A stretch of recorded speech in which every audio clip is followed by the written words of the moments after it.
Assalamualaikum warahmatullahi wabarakatuh dan selamat sejahtera. Okey, apa khabar semua pelajar pada hari ini?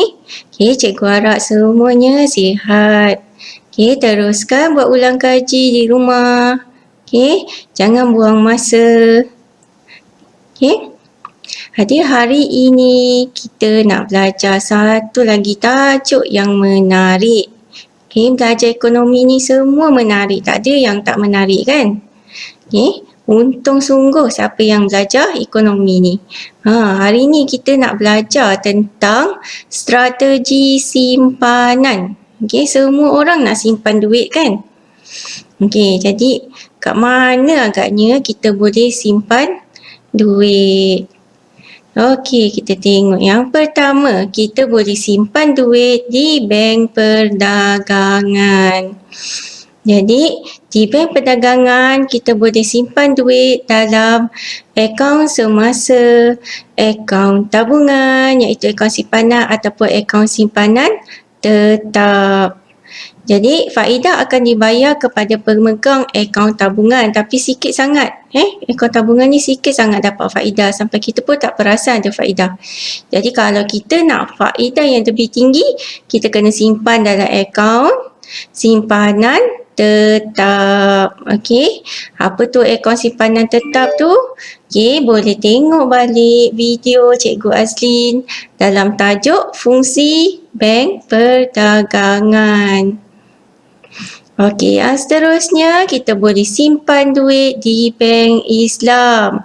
Dekat bank Islam ada akaun simpanan, ada akaun simpanan Al-Wadiah, okey, akaun Al-Awfa, akaun deposit bertempoh. Jadi kalau macam akaun Al-Awfa ni, dia ada bagi cabutan bertuah kepada orang yang buat simpanan tu. Maksudnya kita berpeluang memenangi hadiah-hadiah dan juga wang tunai. Okey, jadi bila kita simpan duit di bank Islam, bank akan berkongsi keuntungan dengan pelanggan berdasarkan kepada perjanjian. Okey, yang ketiga, kita boleh simpan duit di bank simpanan nasional. Okey, di bank simpanan nasional, kita boleh simpan dalam akaun Jairo, akaun tabungan, akaun simpanan tetap, akaun Serdar, akaun CHES ataupun sijil simpanan premium. Yang paling best ni sijil simpanan premium ni. Kenapa? Sebab kita berpeluang untuk memenangi macam-macam cabutan bertuah yang menarik. Pernah dengar tak orang menang 1 juta ringgit, dapat kereta Mercedes, dapat kereta BMW. Okey, ni sebab dia simpan dalam sijil simpanan premium. Okey, satu sijil tu minimum cuma RM10 sahaja. Okey, tapi sijil simpanan premium ni dia dapat dividen. Dia tak dapat dividen sebab dia dah bagi peluang cabutan bertuah tadi. Yang dapat dividen atau faedah ni adalah akaun-akaun simpanan yang lain di bank simpanan nasional. Okey, yang ketiga, lembaga tabung haji. Ni adalah untuk orang yang beragama Islam. Jadi bila kita simpan duit di lembaga tabung haji, kita akan dapat bonus dan juga dividen. Okey, kalau tak pergi haji, boleh tak agaknya simpan duit kat tabung haji? Boleh, tak ada masalah kan. Orang yang dah pergi haji pun dia masih ada lagi simpan dalam tabung haji. Kenapa? Sebab dia nak dapat bonus dan dividen. Okey, yang seterusnya kita boleh simpan duit dalam unit amanah saham. Jadi unit amanah saham ni ada 2 jenis sebenarnya. Unit amanah harga tetap dan unit amanah harga berubah. Unit amanah harga tetap ni maksudnya dia punya unit saham dia, harga unit saham tu tetap. Kalau unit amanah harga berubah, dia punya unit amanah tu nilai satu unit tu sentiasa berubah. Jadi risiko dia lebih tinggi. Jadi kalau orang yang tak berani menanggung risiko, dia akan simpan duit dalam unit amanah harga tetap saja. Jadi kita akan dapat dividen dan juga bonus saham setiap tahun. Okey, seterusnya kita bersimpan duit dalam koperasi. Macam mana nak simpan duit dalam koperasi ni? Kalau kita menjadi ahli dalam sesebuah koperasi. Okey, contohnya ada koperasi nelayan, koperasi polis dan juga koperasi guru. Jadi ahli-ahli koperasi ni akan diberi dividen hasil daripada keuntungan perniagaan yang dijalankan oleh koperasi tersebut. Okey. Seterusnya, insurans nyawa. Kenapa pula insurans nyawa ni dikatakan tabungan? Sebab ada insurans yang berbentuk simpanan, saving maksudnya. Okay, sebahagian daripada duit yang kita bayar kepada syarikat insurans tadi, sebahagiannya adalah untuk cover polisi yang telah kita beli tadi, dan sebahagiannya dia akan simpan.